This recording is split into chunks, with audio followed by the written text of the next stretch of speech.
Azken eguna daukagu gaur zinemaldian, gaur jakingo dugu nork eramango duen Urrezko maskorra. Eta guk bestelako edukiak eta elkarrizketak izango ditugu. Gonbidatuen artean Xabi Berzosa ekoizlea eta Ander Iriarte zinemagilea. Bueno, honena, hastea izango da.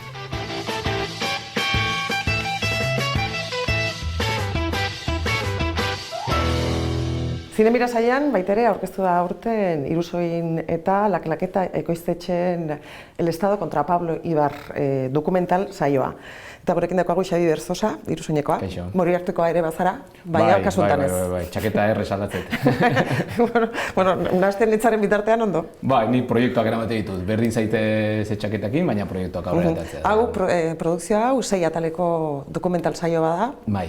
Zinemaldian 2 ikusi ahal izan dira. Bai, aurrapen bat, lehenengo biena, bai. Eta La Claquetarekin batera egin duzue, beraiekin sortu zenuten baita ere La Trinchera Infinita. Bai, eta Trinchera baino lehen 30 años de oscuridad dokumentala, hortik gero Trinchera eta bezala, orduan horreik da dokumental, fikzio, dokumental, orain beste jarraipen bat ematen diogu. Beraz, asmoa daukazu elkarrekin lanean jartzen. Saiatuko geha, ze jende oso jatorra eta langilea da. Eta batzutan gertatzen da, ez da, elkar ulertzea horrela eta... Bai, batzutan sorpresak erabate dituzu, eta beste bide batetik jotzen zu, eta listo, baina holako harremanaia 3 pelikuletan mantentzen zunean hor zerbaitengatik da. Eta gaina Andaluziakin guri estrategikoki oso finantziazierako eta gauza askotarako oso akordio ona da. Finantzaketa hau egiteko nondik atera da orduan Andaluziatik ere bai? Bai, kaso pixka berezia da, berez Euskal Telebista eta Kanal Sur parte hartzen dute, baina gero normalean olako proiektu bat plataforma batekin finantziatzen da. Kaso honetan, kostatu zitzaigun hori iztea eta aurrera jo dugu gure arriskuz eta gure kabuz. Oain ja estreinaldia edizten nahi dela, igea hor aber nondik izten dugun akordioa, baina zerbait lortuko dugu. Ideia zuena izan zen, Irusoinena edo?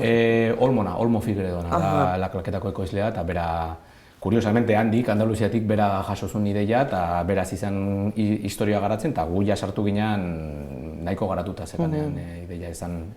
Kuriosamente ez da Euskal Herritik ateatako proiektu bat. Pablo Ibar Euskaldun jatorrizkoa da. Eta indar gehiago hartu du gero proiektua Euskal Herrian Andaluzian baino, baina dena handik hasi zen. Eta hau gero non saltzeko edo non erakusteko asmoa dago, edo badago salduta edo? Euskal Telebista eta Kanal Surrek badakate, eta oraindik ez dakigu noiz, baina ez da denbora asko pasako eman arte, eta gero gure nahia izango zen Euskal Herritik kanpo internazionalki akordio global bate iristea plataforma batekin, eta gero inkluso hori Espainiara ere ekartzea eta... Gaur egun plataforma batean... Gaur egun plataforma batean sartzea... Plataforma hitza dakagu... Plataforma maravillosa, hau behin da berriro. HBO dela edo Movistar edo... Edo Netflix, eta Netflix horretzen baduzu ja... Baina badaude beste batzuk ere, orduan denok ezagunak horiek dira, baina badaude beste 3-4 ere nahiko indartsu dabiltzanak, eta guretzat ondo hori, aukera desberdinak eukitzea. Ekoizle, igual galdera personalari dituko zaizu, baina ekoizle bezala norbetek sinetsi egin behar du esateatenako Pablo Ibarren errugabetasunean. Importantea da hori edo alde batera uzten da eta esatezu zure ikuspia gehiago komertziala eta izan daiteke, komertzial artistikoa. Dokumentalaren gako bat garrantzitsuenetakoa hori da. Guri berdin zaigula bata edo bestea izatea. Azkenean dokumentala, gu gure ahotsa ez dugu dokumentalean sartzen. Hor Olmokin zuzendari bezala lortu duna da, koizle eta zuzendariaren ahotsa atzean utzi, eta ikusten duguna da berez gertatutakoa eta gehien bat azken 3-4 urtetan azken epailean nola bizi izan zen hori ondo isladatzea. Orduan hor kamerak, gu izan ginen epailean egon ginen medio edo kamera bakarra, orduan aukera estatu batutan gauza hauek egiten dira. Eta zer dela eta nolatan hor akordioak iristezea eta 12 kamera jarri genitun, dena abokatuta, denak mikrofonatutak, eta azkenean fikzio sentsazio bat ematen dizuz, eta kasu kameratak soinu kontrol ikaragarria, baina gertatzen nahi dana bizitza da, ez dago inongo puestan ez denari. Eta ordu pilo bat lortu ditugu, eta momentu momentu thriller momentu batzuk lortu ditugu, baina gehien bat momentu dramatiko eta pertsonalak abokatuta Pabloren artean, eta guzti hori hor barruan sentitzea gogorra da. Eta hori ikuste dezunean berdin zaizu, bakoitzak bere buruan edukiko du bere ideia errutasunari buruz. Azkenean, ikusle batek horri aurre egiten dionean ero, segurazki izango da aurre iritzi batekin, edo batekin baino gehiagokin. Bai, baina nik uste Euskal Herritik behintzat nahiko argi ikusten dela. Errugabea dela. Naiz eta izan edo ez izan, ezin dena da sententzia pena de muerten bukatzea, ez da, hori da pixkat... Baina hori komutatu diote, ez? Bai, baina hori da, publikoa da, ez da cliffhanger bat, eta ez da spoiler bat, baina hori da bukaeran gertatzen dena, baina 16 urte egon dira borrokan hori lortzeko. Orduan, horrek bai lortzen duela konsenso argi bat denon artean, ikusle guztion artean, azkenean ezin dela hor bukatu sententzia, ez da. Eta gero ja errua den errutasuna, eta hor jolasten dugu ere pixkat, depende nola aurkezten dituzun probak eta dena. Bai, klaro, dana da politika, ez? Kontakizunaren politika ere izan daiteke. Klaro, alde bakoitza bere lan egiten du bultzatzeko, esan behar dut, ateratzen diren proba asko oso argiak diruditela, baina aztertze desunean argitasun hori itxaltzen da, eta ADN-ari buruz ari dira, baina gero ikustezu ADN hori ez dela ADN zientifiko bat, dela software baten bidez ateratzen duten ondorio bat, orduan ez daka 100% de fiabilidad, orduan, claro, hor epai maila ikertu behar duna da el tema de duda razonable, ez da, egon behar da, zero duda razonable. Zenbat eta demora gehiago pasa ordunetako errago, ordunetan hasiago dana. Totalmente, eske de hecho aldatu egin dira probak urteetan zehar, eta berriak agertu dira, ez dakigu nondik, eta hor oso pentsatu Floridan egon den kasurik luzeenetako bat, eta garestienetako bat izan dela historian, estatu batutako historian. 84an gertatu zen krimena, ez? 84an, eta 2000an hasi zen, eta 20 urte abokatuak aldatzen, eta Floridako kasurik ezagunetakoa, inkluso Amerikanuen estandarretarako, nahiko estandar altua dakatela gai hauetan. Eta bitartean Pablo Ibar bere errugabetasuna edo aldarrikatzen? Behin da berriro, bai. Pozik zinemaldian aurkeztu izanagatik? Bai, azkenean, nik uste zinemaldia ere hor aldaketa egin du edo egiten nahi da aldaketa dena telesaiekiko.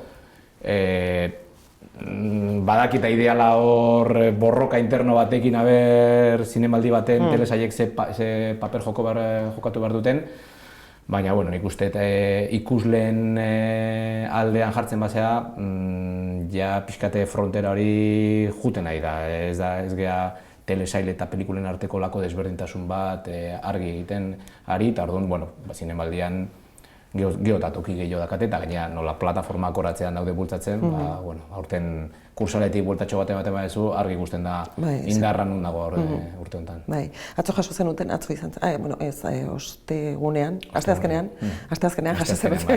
jaso zenuten ESA esaria, Latenitxera Infinitagatik.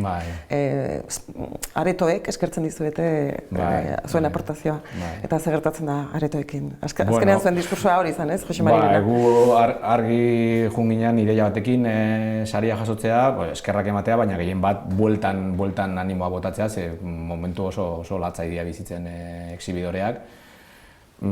Sektore guztia bezala, beraiek bereziki ere, sektoreak bat banatzaileak ari dira erabaki asko hartzen, pelikulak atzeratzen, datorren urtera, segurtasun baten bila, eta, klaro, ezin dezun mezu hori bota eta gero jendeari ere esan zinemaretoak toki segurua dirala, ez da?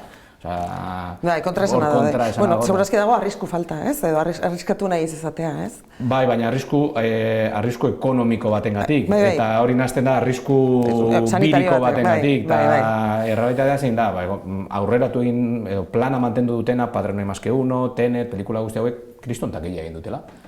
Orduan, hor nik uste exhibidoreak arrazoia dakatela esate dutenean, denon artean hor pixkate arrisku mail txiki bat asumitu behar degula, kontrolatuta, baina bestela, bueno, areto asko izteko eta galtzeko aukera garbia. Antzerkiarekin ere berdin gertatzen da, ez programadoreek arrisku puntu bat izan behar dute. Eta programatuta gero ikusiko dugu zer gertatzen da. Ez dira bueltatuko, ez da, jendea esaten du, bai, tabernak ere itxiko dituzte, baina tabernak batzuk itziko dira eta berriak irekiko dira. Ez, konfinamendu berri bat ez da. Zinemaretoak, antzeslanetan, kontzertutan, bat izten denean, beste bat irekitzerako, eta finantzaketa aldetik eta ze panorama, zuek, konkretuki. Ze zuek Euskal Herriko esan daitekez, produkturari potenteenetako bat zarete, edo potenteena ez bazarete ez, momentu honetan. Bai, baina zailtasuna, bai, pilo bat. Bueno, badakigu dena ez dela labi ongoz, hori badakigu. Bai, aukera badazkagu eta sentitzen dugu zerbait martxan jartzen hasten geanean, interesa hor dagoela, baina, gero gu desagertzen geha eta proiektua gelditzen da mailan. Eta, bueno, depende noruntz jotze dezun, gero eta proiektu pixkat handixagoak egiten dezunean, komertzialtasuna eta beste kriterio batzuko sartzen dira jokoan. Eta, hor borroka egin behar dugu, ze azkenean gu zinema mota konkreto bat egiten dugu, eta ez da precisamente komertzialtasuna ez dugu bukatzen, ez dugu horri begiak izten, baina ez da gure lehenengo helburua, orduan. Hor borroka asko egin behar dugu mantentzeko dakagu linea editorial hori, eta ez naiz kesatzen, ze dagoen egoerakin, behintzat interesa sentitzen dugu, eta diru laguntzak eta fondo guzti horiek behintzat hor mantentzen dira, eta aukerak egongo dira, baina Murrizketak egongo dira datorren urterako? Karo, hori da, murrizketa beti hor dekalaje batekin etortzen dira, aurtengo aurrekontua lehengo urtekoa dira, eta benetako arriskua 2021 etorriko da, ezta? Baina, ez da kexa gehiegi egiteko momentuan ikuste sektore guztia daudeola, eta gu egin behar duguna lan egin, borroka egin, eta beti egin duguna azkenean, gure sektorea beti izan da pixkat. Lehenkoan komentatzen genuen telemosionalekin ere ala dela ez, gu, hola gaudela. Beti gaudela borrokan eta hau ez bala... Kexati itxura dakagu, baina askotan arazoekin, baina... Dakizu belken oiora. Totalmente. Zorte honi xabita, eskerrik asko etortzea. Kanal Dudeko erreportariak Nafarroa Beheretik etorri dira zinemaldiko bideo ederrak egitera. Gaur azkeneko eguna denez, ezinbestekoan azkena izango da. Horra.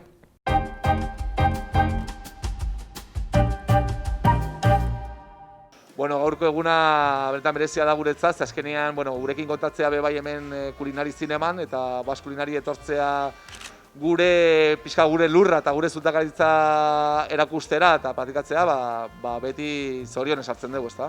Nik uste dut bas kulinari zentarrak bai lortu dula azkenean gure gastronomi mundua erabat zinemaldian zartzea eta hori zorionekoa de bai eta azkenean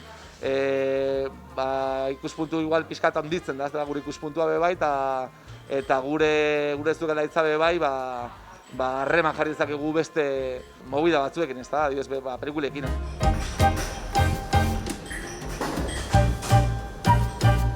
Nik gaurkorako etorri gea pare bat, baina egongo dira hemen baita gure zerbitzurako laguntzen hemen bas kulinari zentarrean ikasten duten ikaste batzuk. Eta ez, hau da azkenian da bai beste lagunekin elkartzea, beste sukaldari batzuekin elkartzea, eta erabat pixkat danon artean azkenian zerbitzu alai bat pixkat gozatzea, eta egitea.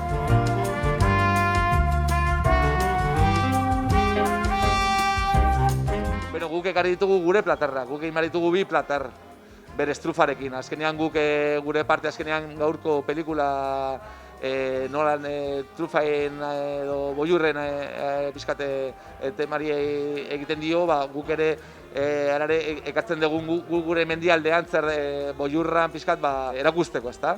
Azkenean gure bai gu mendialde baten izana, kanpezutik gatoz, Araba mendialdetik gatoz, eta han bai boiurra zeharo garrantzia izan du gure kulturan, gure historian, eta hemen elkartu gera 2-3 pertsona, 2-3 sukaldariak lurralde bakoitzan boiurra badu bere garrantzia, eta bakoitzak egiten dio bere ara, edo prestatzen du bere ara, edo egiten du bere sukaldaritza propioa, Gastronomian etzako esaten da bizimodu bat, azkenean. ze guk ekitzen geha gastronomian pentsatzen, lana gastronomia aldean egiten dugu, gure nahi, gure destioa, gure hobia bebai, berez gastronomia da, gastronomiari buruz ari gara hitz egiten gure lagunekin beti, berez nik uste bizimodua dela, azkenean.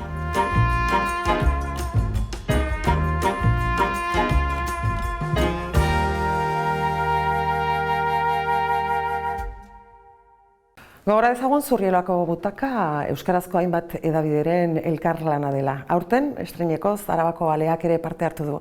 Eta gaur, Gasteizko Artium Museoan 1977ko zinemaldiari buruzko erakusketa bat ekarri digute. Ikus dezagun.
Zinemaldia gaur amaituko da, baina euskal sortzaileek jarraitzen dute lanean, etorkizunari begira. Gurekin daukagu Ander Iriarte zinemaldi honetan lan bat aurkeztu duena eta beste bat prestatzen ari dena. Konta iguzu, hasteko zein izan den lau haizetara saio horretan aurkeztu duzuen lan hori. Eta ongi etorri. Kaixo, eskerrik asko honen bitartean. Bai, aurten aurkeztu dugun proiektua Del Fuego al Hielo deitzen da. Eta Pedro Cifuentes eskaladoren ingurukoa Pedro Cifuentesen historia kontatzen du, eta nola egitera doan Argentinan Fitzroy trabesia bera bakarrik.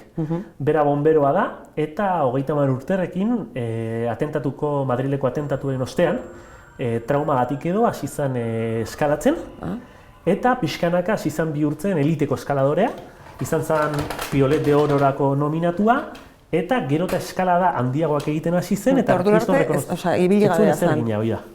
Beak, kirola egiten zuen, hori da, bonberoa zen, beraz bazeukan bere prestakuntza, eta hori da, traumari, heriotzari, nolabait heriotza ikusi zuen, geratu zen traumatizatua bezala, eta bere lankide batzuk erabaki zuten adibidez familia bat eukitzea, eta berak erabaki zuen eliteko alpinismo egiten hastea. Gaur egun neurtzen da Alex Honnold eta munduko eskaladore hoberenekin, izan zen hori da Piolet de Oroko kandidatua, eta orain egin nahi du munduan geratzen den azkeneko reto handienetako bat, dala Fitzroyeko horma osoa 40 egunetan bera bakarrik egitea. Dala 3 urte prestatzen, ezaguna izan zen orain dela 2 urte egontzalako reskate bat, Argentinan, 3 pertsona hil ziren, eta bera bonbero bezala eta alpinista bezala reskaten hartu zuen parte, berarekin ziroan kidea erori zen amildegitika, reskatatu behar izan zuten, ikustuzun bezala, eliteko eskalada eta arriskua. Gero bera, pertsonai bezala oso interesantea da, zeren dauka eskaladekin egin du alanolako bizitzarekiko filosofia bat. Eta bueno, gu saiatuko gara bera eta bere lagunen bitartean ezagutzen eta akonpainatzen abentura hortan. Eta atzo aurkeztu genuen foroa, harrera ona eduki zuen, eta bueno, bere bidea egiten haste espero dugu beste proiektuarekin, orain dela 3 urte aurkeztu genuen, Lau Haizetan aurkeztu genuen beste proiektuarekin, amaitzen nahi garen bezala. Lau Haizetara saia, foro hau da proiektu berriak martxan jartzeko finantzaketa lortzeko, nagusiki. Argi dago, zinemaldia da Donostiko zinemaldia, munduko zinemaldi garrantzitsuenetako bat, mundu osoko produktore eta komisio editorrak etortzen dira, eta badago foro bat, Ibaiak antolatuta, Lau Haizetara deitzen dena. Ibaia dela produktoren elkartea. Hori da, produktoren elkarteak antolatuta, eta hor ematen digute erakusleio bat, hautatzen dituzte 12 proiektu, eta ematen digute erakusleio bat, gure proiektua aurkezteko. Ez euskaldunak, ez dire Ibaiako proiektuak, dira mundu osotikan, Japonetik, Ameriketatik, Europatik etorritako proiektuak, egiten dugu pitching bat, komision editorren aurrean. Pitchin, ez dakien erentzat, da zure proiektuaren aurkezpena, pixkata saltzea, irudiekin, bakoitzak alduen moduan aurkeztea. Ikastolan eskolan esate ziguten bezala, bai. Saltzea, kontua, bai, saltzea. Azken esate ziguten ikastolan bezala, aurkeztu zure gaia, azkazu 7 minutu, eta hori behar duzu. Eta zemuz gontzan pitchina? Ondo, aurten inglesez egin behar izan dugu dena, zeren normalen itzultzaileak ematen digute. Ez da berdina inglesez maneiatzea hitz egiteko edo pitching bat egitea munduko telebista Al Jazeera, Suizako telebista, Irlandakoa eta denen aurrean.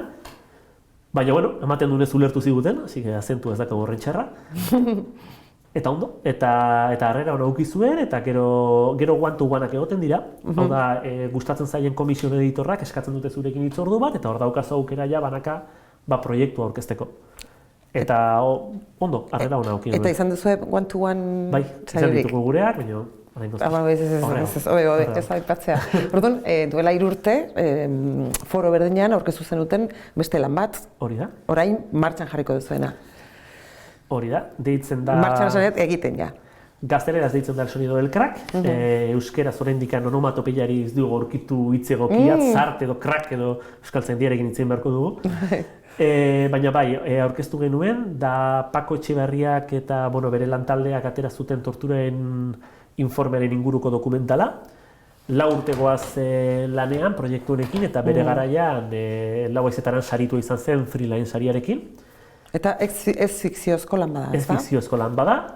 Eta askotan ikusi ditugu dokumental asko torturaren inguruan zentratzen direla torturatuetan.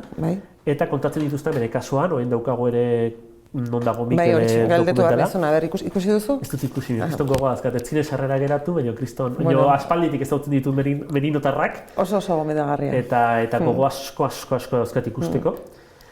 Eta gure dokumentalak berezi egin nahi duena da, ez duela zentratu nahi torturatuen kasu konkretuan, baizik eta investigatzaileetan.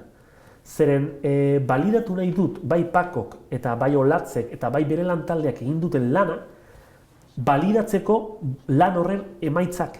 Zeren, emaitza dira oso beldurgarriak. Tortura ez da izan bi katuri egindako gauza bat, baizik eta izan da nolabait sektore konkretu bati sistematikoki egina. Eta nik uste nuen Euskal Herrian gertatutakoa zala zerbait excepzionala munduan, baina ez da. Okzidente guztian egiten da hau. Torturak evoluzionatu du zerbait fisikotik, markak usten zituen zerbaitetik, zerbait psikologikora, eta gaur egun gizarte guztien egiten da. Kaltea egiten duena. Sekuela asko okerragoak uzten dituenak. Eta hori ulertzeko ez da bakarriken kontakizunean geratu behar, baizik eta kontakizun hori irakurtzen jakin behar da. Eta hortarako daude antropologoak, hortarako daude psikologoak, hortarako daude mediku forenseak. Orduan, beraien jarraipena egiten ulertu nahi dut hemen gertatu dana. Zeren oso larria da. Eta zuri personalki ere ikutzen dizunek, noski? Bueno, nik guztionen hasiera, hau da nik eukin nuen suertea, eukin nuela gonbitea proiektuaren aurkezpenerako. Eta joan nintzanean, diskurso ezberdinen artean, batek unkitu nintuen, Pau Perezena, zenetan hasi zen esplikatzen bere burua torturatzutat ez daukaten torturatuen psikologia. Eta gero hasi zen esplikatzen zer zan tortura. Ukazio puntu bat duela. Ezakintza bera, eta horrek generatzen duen trauma. Kontua horrena da, nola lotu duenik. Nik, nire aitaren biografia irakurri nauka, eta, asko bezala atxilotuak izan ziren, bere garaian, eta pasatzituzten egun batzuk komisaldegian. Baina noski, nik tortura identifikatzen nuen beso hautsi batekin, gorpu berre batekin, kaso oso grabe eta fisikoekin. Pero bere garaian oso ondo grabatua geratu zitzaidan deskribapena, zuraita dalako eta irakurtzen duzulako, komisaldian pasatu zena. Eta batean, hasi zen hitz egiten prozedimendu psikologikoen inguruan. Hitz egiten ondoren etorri daiteken torturari buruzko mehatxua, ez lo uste egitearena, identitatea atakatzearena, eta hasi nintzen pentsatzen, horrei ni ezagun egiten zait. Irakurri nuen, esan nuen, deskripzioa sartzen da. Eta itari galdetu nion, zu torturatu izan zea? Esan zian, ez. Ja, fisikoki ez zelako torturatu. Kolpeak eta jaso zituen, baina berak tortura beste leku batean zeukan. Eta baten hasi nintzen esaten, ostras, egien bai. Eta nahita balin bada, zen gehiago ez. Eta gero gainea dago ja beste puntu grabe bat, zeinetan tortura psikologikoaren bidez lortu dezakete zuk sinatzea, zuk nahi ez duzuna, eta ateratzen zara marka fisiko gabe. Eta zer esaten diozu zure lagunei? Zer esaten duzu zure inguruan, zure militantzean, firmatu zenuela eta ez daukazu eskua besoa hautsiarena. Zeren besoa hautsi diotena edo markak utzi diotenak beti dauka hori. Esateko, bitu hau egin ziaten, hau eginarazteko. Baina psikologikoa sufritu duenak ez. Noski. Eta gure itziarren semearen mentalidade horretan zaila da, imaginatzea edo nork sekula fisikorik gabe sinatu dezakela egia ez den zerbait, ez? Bai, eta horrek inguruan uzten duen hondamendia. Zeren, persona bat txikitzen duzunean ez duzu persona bakarrikan txikitzen. Txikitzen duzu bera eta bere ingurumena. Zeren persona hori da lagun batzuen zentro bat, da familia bateko kide, da mugimendu baten parte hartzaile. Orduan, ez dakit egiten oraindikan dimensionatzen 50 urtetan hemen torturak utzi duen sekuela reala. Sekuela soziala. Eta hortaz hitz egin nahi dut pixka bat dokumentalean, zeren ez dakit ze dimensio dauka, nik ez dakit dimensionatzen hori bertan. Noski. Finantzak eta bila zabiltzate orain, eta lehendikan ere izango zenuten zerbait, ez? Bai, proiektuak gaur egun dauka, ahaztu zait esatea, proiektuak ez dala bakarrikan Mirokutanaren produkzio bat, baizik eta Irusoinekin koproduzitzen dugu, eta baita ere Gaztibeltza filmarekin. Eta badaukagu Frantzian lortu dugu Akitaniakoa, Kanal Duderekin ere badaukagu lortua, eta Euskal Herrian badaukagu Eusko Gobernuaren laguntza. Baina, dakizuenez, proiektuak osatu egin behar dira, eta finantzaketa guzti hori bukatzeko, amaitzeko, eta bere filmaketa bermetzeko, orain crowdfunding bat hasiko dugu urriaren 8an. Non dago, Mikel, Txaberrena eta crowdfunding bitartez ere finantzatu zen, Camino Longe. Bai, Camino Longe, ez bali manago ekibokatzen ere bai, non dago Mikel ere bai. Hori ez dekin, baina... Esan behar duen, bai, Insumisoerena ere bai. Bi urte, bai. Bai, argi dago dela, nik uste gaur egun etorkizunean beti diskursoak anitzak izan behar dira. Nik uste dut eskubide guztia daukatela, patria egiteko, behar dala, ondo filmatongo dala, egongo direla beste pelikula asko, egongo direla diskurso askorekin, baina, argi dago batzuk izango direla diru askorekin egindakoak, eta besteak, herri indarrarekin egindakoak, edo moduren batean. Eta, guk ere horrela aterako dugu, baina, beti da politia ere pentsatzea gauzak herriak putzatuta batez egiela, ez? Noski.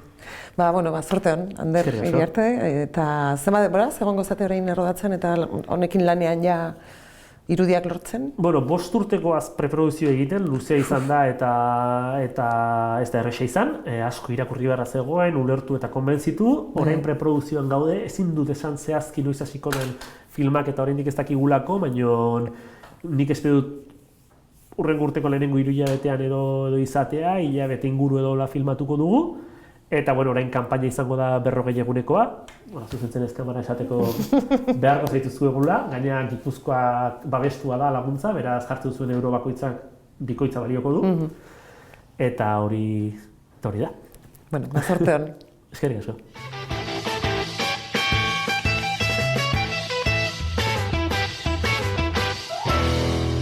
Urtzi Urkizu, Berriako kazetari eta lankideak aurreko urtetan bertso bat bota du, azken atalean gaur ere ez du faiatu. Entzun dezagun.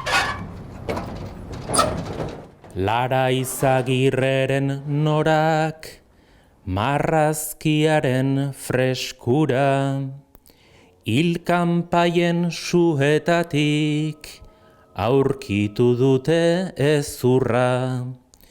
Patriaren historietan, pozoia eta gezurra. Kamino longe luzea, deportatuan tristura. Telmo Esnalek etxean, ikertu zuela ura. Non dago Mikel galdezka, intxaurrondoko tortura. Atarrabita Mikelatx, deabruaren ardura. Sorginek misoginoei, sortzen diete azkura. Bueno, eta iritsi gara zinemaldiaren bukaerara. Zirkula iste aldera edo, gurekin daukagu berriro Urtzi Urkizu, ongi etorri berriro. Kaixo, eskerrik asko. Bueno, ze nolako esperientzia izan da aurten zinemaldia, nola ikusi duzu? Ondo junda, komentario orokorra da ez dela gauza bera izan, aurreko urteetan baino jende gutxiago etorri da, pelikula gutxiago egon dira, ostalaritzako jendea, taxilariak, komunikabideetakoak, orokorrean komentatzen dute jende gutxiago egon dela, baina hala ere disfrutatu dugu zinemaz eta esperientzia hori, zinema areto batera jun, eta pelikula bat ikustearen esperientzia hori, berriro bizi dugu, ze nik ere aitortzen dut, zinemaldian aurretik, banera demora bat, pelikulak soilik etxean ikusten, eta niretzako ere izan da gozamena berriro aretoetara itzultzea, eta beste zenbait jendek ere hori komentatu didate, eta iruditzen garrantzitsua dela, kulturarentzat jendea junda daila ekitaldietara segurua da, osasuntsu gaude, jungea zinemara, eta ondo gaude, zegu ezer gertatu. Zine eta antzerki aretoak oso seguruak dira. Neurri oso zorrotzak hartu direlako. Hori da, eta gero Euskal Herriko ekoizpenei dagokienez ere, estreinaldi asko egon dira. Euskarazko 4 pelikula, fikziozkoak, dokumental oso interesgarriak, eta iruditzen zait, zinemaldi hau egin izan ez balitz, lan guzti horiek estreinatzeko modua desberdina izango zen, modu honetan izan dute leiho bat zinemaldian aurrera egiteko, eta gainera pelikula horietako askok harrera bero izan dute oihartzun bat Euskal Herritik kanpoko beste zenbait komunikabideetan, batzuk gutxio, beste batzuetan gehiago, baina bintzat zinemaldia egin ahal izatea, iruditzen zait oso garrantzitsua izan dela. Eta txarlogarria da, ez? Azkenean beste festibal batzuk bidean geratu dira. Horregatik. Oso importanteak diren beste festibal batzuk ez dira egin, eta txalotzekoa da zinemaldiaren zuzendaritzak egin duen esfortzua, ez? Eta esate dizut, ni aurrekoan zine areto batean egon, eta nintzen disfrutatzen pelikulakin, eta esaten nuen, hau mantendu behar da, ezin da, nahiz eta pandemia baten gauden, jarraitu behar dugu zinemara joaten, sortzaile jarraitu behar dute pelikulak egiten, eta guk babestu behar ditugu, eta babesteko modu bada aretoetara jota. Bai, noski. Horrekin geratuko gara, Urtzi, eskerrik asko. Eta, baita ere, ustete saio hau Zurrelako Butaka aurrera atera dugula, ezta? Bai, noski. Zailtasunen gainean, ze guk ere izan ditugu gure zailtasunak ez aurrera emateko. Lekua, nola...